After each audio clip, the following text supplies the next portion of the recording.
Shalom Mweu Sila, ma en japuonj ma physics e skul nyiri ma St. Francis Misiani, kaunti wa Machakos, owuok e pacho ka dhi e boma ma Dubai, kama ogwele piem malaro osimbo mar japuonj ma sulwe e piny mangima.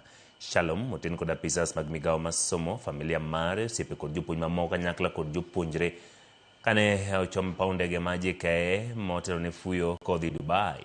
Mich no kapone yudo dhi ket rang'iny ma piny mangima kirange kuom tije mosetimo e sekta mar somo. We are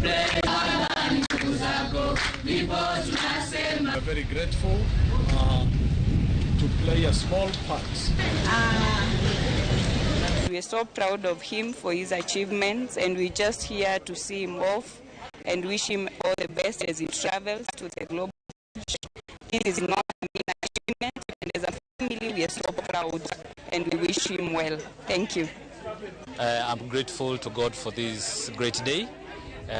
Indeed, it's the day which my school community, my employer, the Teacher Service Commission, my church, my friends, relatives, friends, they've really come here to flag me off as I'm headed to Dubai for the Global Teacher Prize Awards ceremony, where finally the winner for the Global Teacher Prize will be unveiled.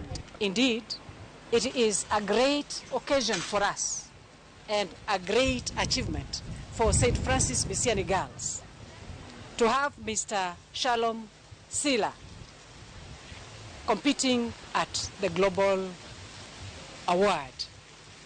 It is a good example to all of us teachers and mostly to his students of physics and his students of STEM.